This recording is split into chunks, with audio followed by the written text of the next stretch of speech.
In a small village called Oduku, lived a girl named Nwamma. She was born to humble farmers, Ubuefi and Amara, who loved her dearly. From the moment she came into the world, they could tell something was different about her. Unlike the other babies, Nwamma was larger and her cries echoed louder across the village. As Nwamma grew, the difference became clearer. By the time she was 6 years old, she was already as tall as most of the village women. People whispered, wondering if there was something wrong with her. Obuefi and Amara were worried too. They went to the village elders for advice. The elders told them, Nwamma is a special child. She is strong and tall for a reason. Do not be afraid. But even after hearing the words of the elders, Nwamma's parents couldn't shake off their worry. They sought help from different healers in neighboring villages, hoping someone would explain why Nwamma was so tall. Each time, they were told the same thing. Nwamma was a perfectly normal child, just different. As Nwamma grew older, her height became more noticeable. By the age of 10, she was taller than all the boys in her class. People would stare at her as she walked through the village, and Nwamma began to feel out of place. Her parents did their best to protect her, always telling her, "You are special, Nwamma. There is no one like you." But Nwamma didn't feel special. She felt like a stranger in her own home. The village women whispered behind her back, and some boys laughed at her when they thought she wasn't listening. Even her friends who once played with her started distancing themselves as they grew more aware of her height. Nwamma spent her days helping her parents on the farm, and her nights staring at the stars, wondering why she had to be so different. When Nwamma turned 15, she had outgrown every man in the village. Her height was no longer a joke to the villagers, it was a concern. No man wanted to marry a girl who was taller than him.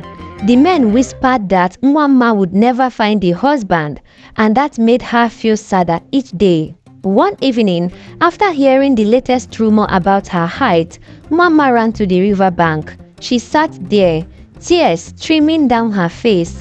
"Why am I like this?" she cried to the stars. "Why can't I be normal?"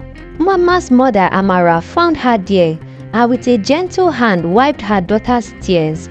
"My dear Nwamma, you are meant for great things. Don't let the words of others break you." As the years passed, Nwamma's presence became more uncomfortable for the village. Some elders said her height was a bad omen, while others claimed it was a blessing in disguise. Even though she had done nothing wrong, Nwamma felt like a burden to her people. Her parents defended her, but the whispers didn't stop. "She will never marry," some women would say. "How can a man love a woman who towers over him?" But even worse than the whispers was the isolation Nwamma felt. The girls her age were all getting married, but no man had ever come to ask for her hand. It wasn't long before Nwamma began to believe that the villagers were saying the truth. She began to think that she was cursed. One day, a new family moved into Oduku village. They had a son named Kwame who was different from the other boys. Kwame was quiet, kind, and unlike the others, he didn't seem bothered by Nwamma's height. In fact, he admired her strength and kindness. Over time, Kwame and Nwamma became friends. They would sit by the riverbank and talk for hours about their dreams and their fears. Kwame treated her like a normal person. Their friendship didn't go unnoticed. The other girls in the village grew jealous of Nwamma's bond with Kwame.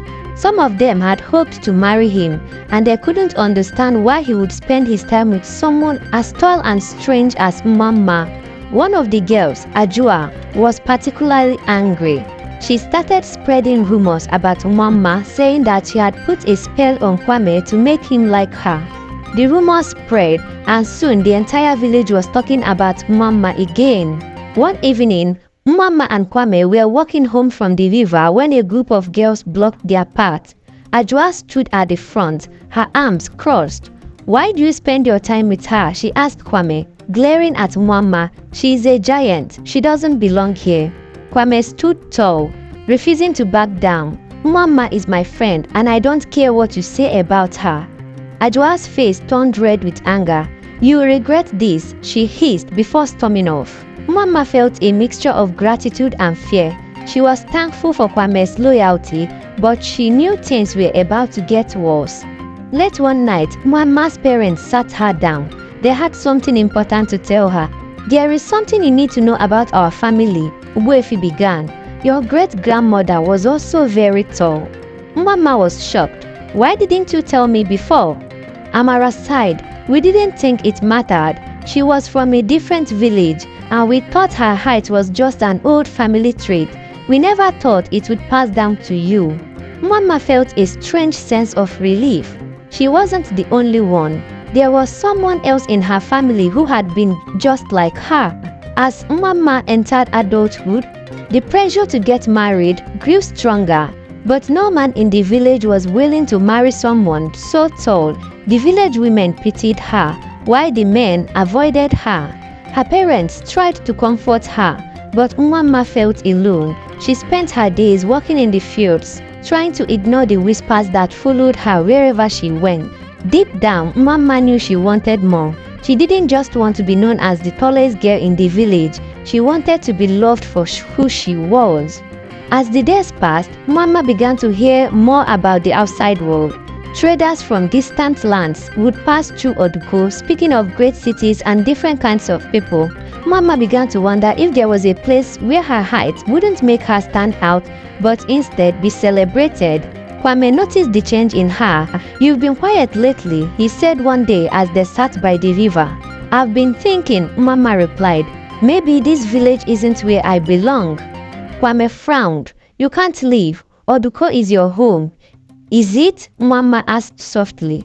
"I'm not sure anymore. I've never fit in here. What if there is a place where being different is normal?" Kwame didn't know what to say.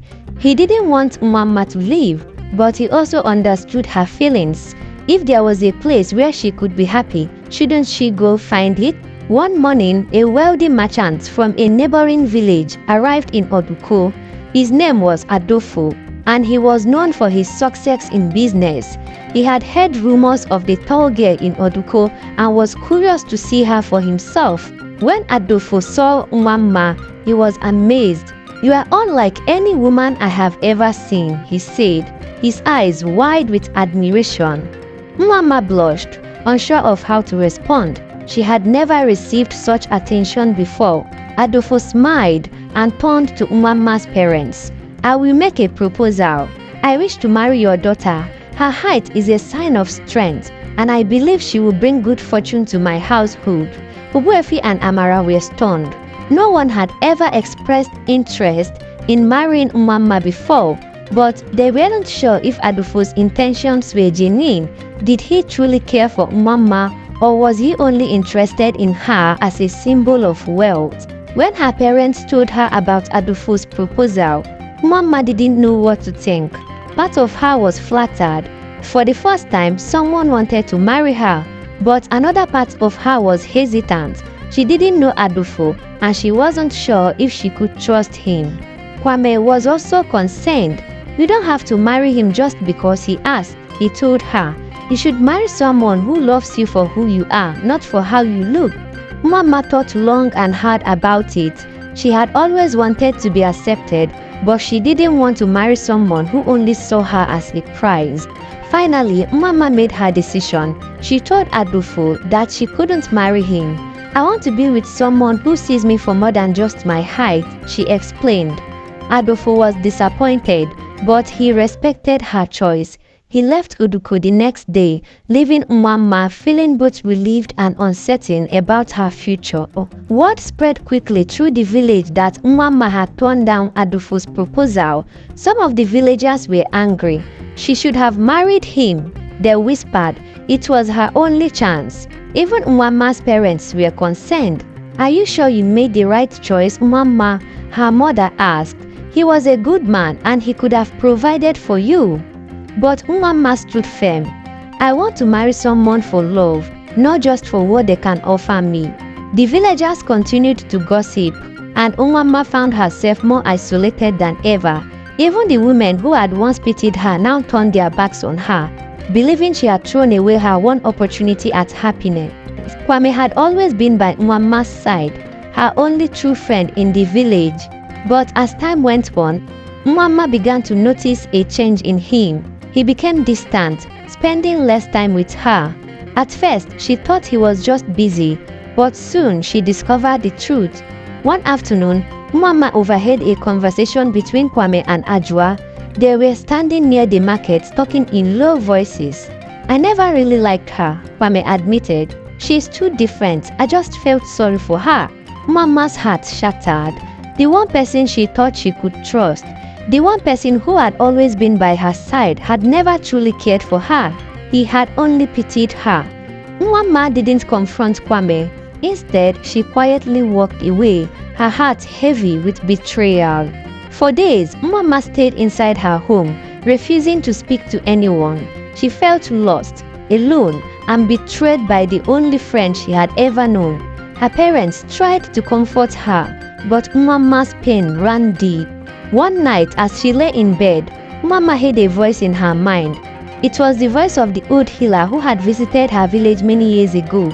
"Gifts often feel heavy when they are misunderstood," the voice said, "but in time you will see your true worth."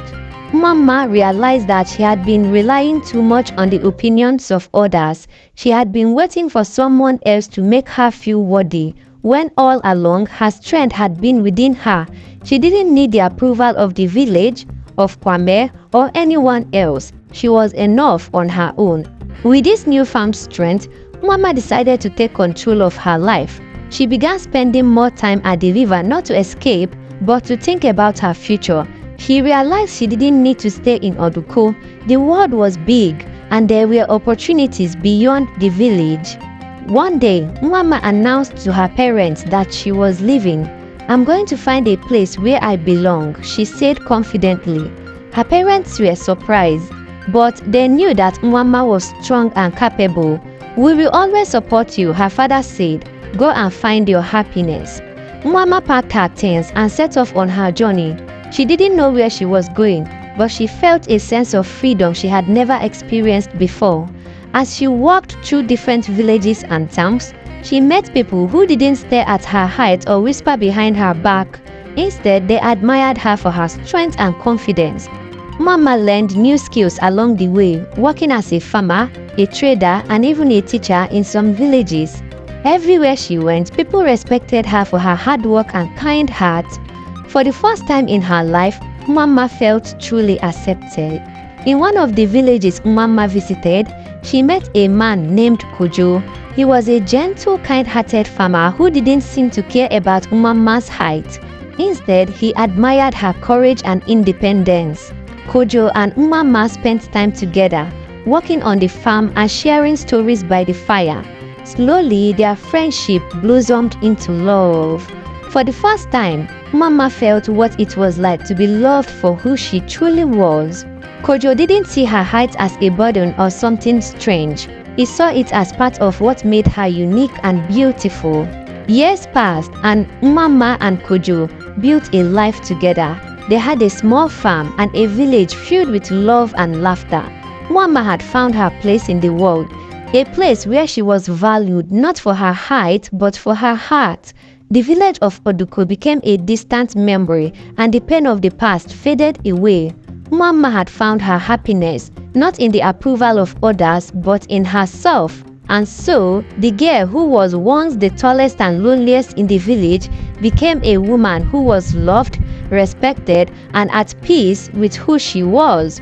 Nwamma had learned that true strength comes from within, and that love, when it is real, sees beyond the surface. I hope you enjoyed our story.